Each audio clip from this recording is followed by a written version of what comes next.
Angela Merkel addressed Germany's parliament for the first time today as the country's newly sworn-in chancellor, after a trying 6 months piecing together a coalition government.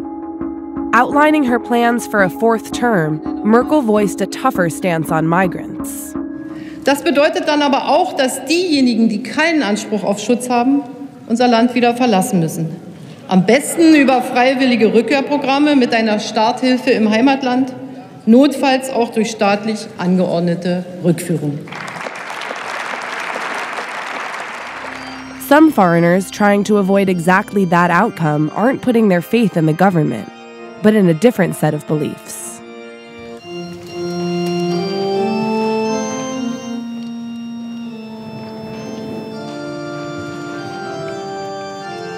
Der Friede des Herrn sei mit euch allen.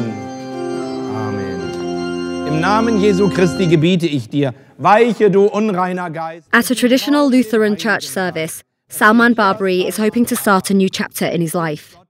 Jesus Christus hat dich am Kreuz erlöst. Born in Iran to a strict Muslim family from Afghanistan, Barbari is getting baptized, along with 9 other migrants. So frage ich auch dich, lieber Bruder. Euer Islam war Peyambarash Mohammed. بله من رد میکنم. Elias Salman Barbari. Ich taufe dich im Namen des Vaters. Und He came to this church last fall when he fled to Germany from Sweden after the Swedes rejected his asylum application. بنبست بود همه زندگی. کلاً بنبست شده بود برام. شک داشتم بین اسلام و مسیحیت. وقتی از خودم به عیسی مسیح سپردم زندگیم بهتر شد. Under Islamic law, Barbari could be sent to jail in Iran for converting to Christianity. In Afghanistan, he could be put to death. And that's the reason he may be able to stay in Berlin. Under German law, migrants can't be deported if they face persecution at home. A fact that's not lost on Barbari, who plans to seek asylum here at the end of the month. You're going to apply as a Christian. Do you think that's going to have any impact on your application? شاید داشته باشه. خب من به خاطر پناهندگی و اینجور چیزا ندادم. من به خاطر اون پیام خوش انجیلی که به من داده شد به خاطر اون خوشحالم. There are people who believe that the reason why you're doing this is to increase your chances of you getting asylum in Germany. اگه میشد کل آدما اونایی که فکر میکنن که ما به خاطر قبولی اومدیم یه 4-5 ماه داخل کلیسا به عنوان پناهجو به عنوان عضو کلیسا یا پناهنده کلیسا بودن میفهمیدن چیه.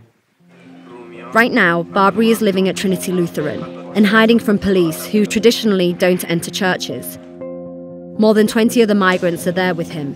They're waiting out the 6-month statute of limitations for extradition to the EU countries that rejected their original asylum applications. So this is as far as you can go on the church grounds. یا دقیقاً اینجا آخرین جاییه که ما میتونیم بریم.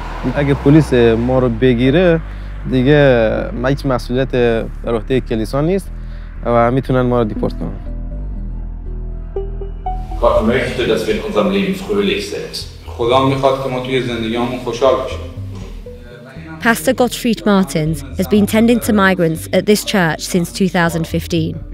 1,400 out of 1,600 congregants are Iranian and Afghan. Some were Christians back home, but Martins baptized hundreds of others. He says the German government has rejected more than 90% of their recent asylum applications, often because they do not think the migrants are real Christians. Is there anyone that's come here that you've then discovered actually your motivations aren't honest?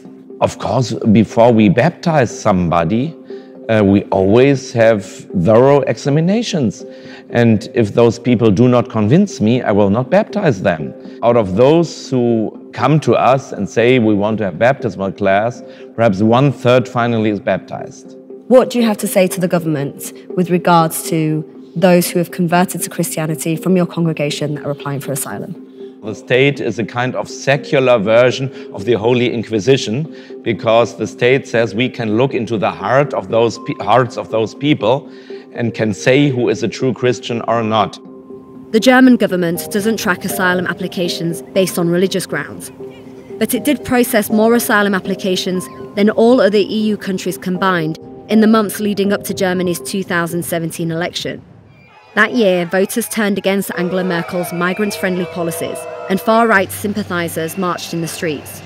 Since then, asylum approvals have dropped. Andrea Lindholtz is from the governing Christian Social Union. Pastor Martin says that he is a man of the church, he's a man of God. He knows these men, that they are good men, but now the congregation are receiving a lot of rejections which are politically motivated. Die Entscheider beim Bundesamt für Migration und Flüchtlinge müssen sich jeden Fall individuell anschauen. Das sind eben verschiedene Umstände, die eine Rolle spielen. Wie hat jemand vorher in seinem Land gelebt? Wie hat er vielleicht auch dort seinen Glauben ausgeübt? Warum hat er sich dazu entschlossen zu wechseln und wie lebt er das aus? Und da kann der Pfarrer immer nur ein Aspekt sein, aber nie ausschließlich der einzige Aspekt. Pastor Martin says that if these men are forced to return to their countries, then the government will have blood on their hands. Also zum einen kann alleine die Konvertierung zum christlichen Glauben nicht dazu führen, dass wir jeden Asylbescheid als korrekt bezeichnen. Wenn die Erkenntnisse insgesamt ergeben, dass man die Vermutung hat, es ist jemand nur zum christlichen Glauben gewechselt, um hier zu bleiben, ist das ein Problem, ja.